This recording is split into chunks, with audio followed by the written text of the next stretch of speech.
The question is it fair for a business to refuse to hire nicotine users?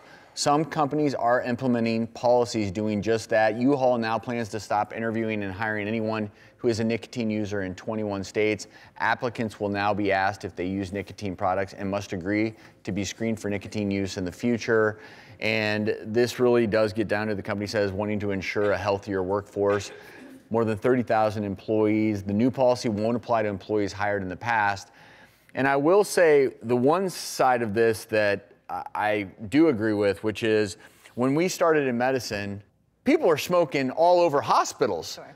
Now you're not going to find many hospitals where it is not a smoke-free or tobacco-free campus. So a lot of companies are going with tobacco-free policies. Yeah. This is, I think, taking it to the next level, which is not hiring people who use any tobacco. So I'm curious, Doc. Well, there are a number of issues here. I mean, I question whether you can discriminate against somebody like that.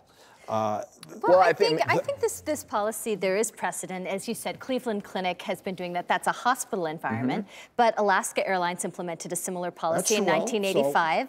They said that that workplace was not conducive because there's no off-site place to smoke. Yeah. But and they got away with it. And they got away with it because obviously if you're up in the air and you're flying and there's nowhere you can take that smoke break, I think my understanding with this U-Haul policy is that they can't retroactively now apply this to the people who are already, or they're not planning to apply to people who already work there. But going forward, the thought is they're trying to diminish secondhand smoke exposure. And then financially, as a business, there's a cost to having employees who take more health days if you're an employer-sponsored health plan. I think one statistic was it's $170 billion a year, according to the CDC, in terms of health costs because of smoking, and $156 billion a year in lost productivity because people are out and they're taking breaks or they're sick. So from a financial perspective, I think that's their motivation here. Nearly half of all of those who are unemployed smoke. Smoking is such a hard habit to break. Yeah. And I admire, and I mean this from the bottom of my heart, anyone out there who has tried to break the habit and is going on that journey. I admire you so much. If you've tried, try again.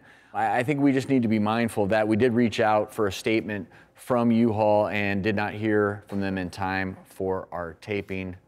I just have to say something. You led into our discussion talking about the good old days, well, not the good old days, the good bad days, that people are smoking. I just saw the movie, The Hospital, which I think was made in the 60s, George C. Scott, and he was like chief of staff, going on rounds, walking through the hospital, smoking. He had a cigarette. The doctor had a cigarette in his hand the entire movie. And there's oxygen tanks. I remember oxygen when I was an intern, flame is not a good outside on their combo. oxygen tanks at the VA hospital smoking and just being like, wow, the whole hospital's gonna blow up. This is crazy.